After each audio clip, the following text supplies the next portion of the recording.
Shiv Sena UBT के सांसद संजय राउत ने एनसीपी के दोनों गुटों के विलय पर बड़ा बयान दिया। उन्होंने कहा कि अगर राष्ट्रवादी कांग्रेस पार्टी के दोनों गुटों का विलय होता है तो इसका स्वागत करेंगे, लेकिन इस पर कोई भी फैसला केंद्रीय गृह मंत्री अमित शाह पर निर्भर करेगा। पत्रकारों से बातचीत के दौरान राउत ने महाराष्ट्र के उप मुख्यमंत्री एकनाथ शिंदे की अगुवाई वाली शिवसेना और भारतीय जनता पार्टी के बीच विलय की भी संभावना जताई। मुंबई में एक प्रेस कॉन्फ्रेंस में बात करते हुए राउत ने कहा कि एनसीपी गुटों का विलय अनिश्चित है। इस मामले में अमित शाह की भूमिका ज्यादा होगी। राउत ने कहा, मुझे नहीं लगता कि दोनों एनसीपी गुटों का विलय होगा, लेकिन अगर ऐसा होता है तो मुझे खुशी होगी। प्रफुल्ल पटेल वही कर रहे हैं जो अमित शाह कह रहे हैं। संजय राउत ने आगे कहा कि क्या आपके पास दोनों के विलय के बारे में कोई ठोस जानकारी है? एनसीपी और बीजेपी के विलय पर फैसला अमित शाह की इच्छा के अनुसार लिया जाएगा। एनसीपी का बीजेपी में विलय होगा, एकनाथ शिंदे की पार्टी का भी बीजेपी में विलय होगा।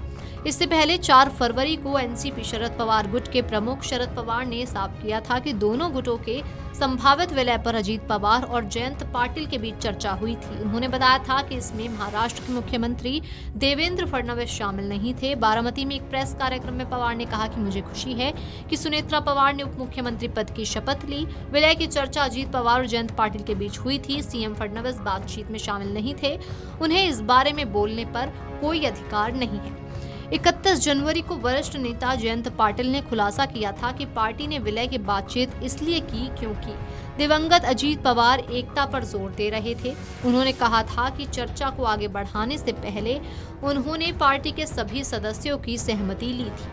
पाटिल ने अजीत पवार के हवाले से कहा था कि वो बार बार कहते थे कि मेरे 40 विधायकों में से 39 या सभी 40 ठीक वैसा ही करेंगे जैसा मैं कहूंगा।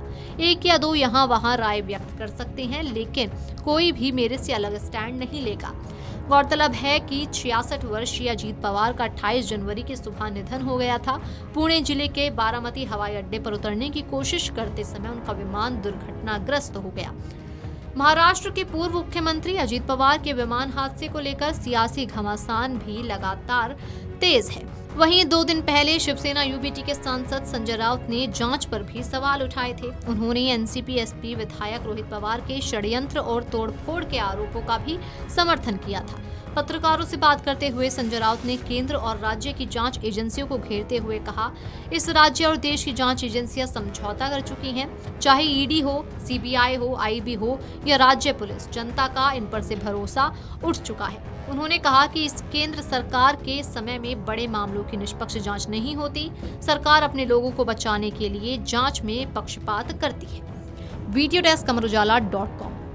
अगर आप ये वीडियो YouTube पर देख रहे हैं तो हमारे चैनल को सब्सक्राइब कर बेल आइकन दबाएं और Facebook पर देख रहे हैं तो हमारे पेज को लाइक करें।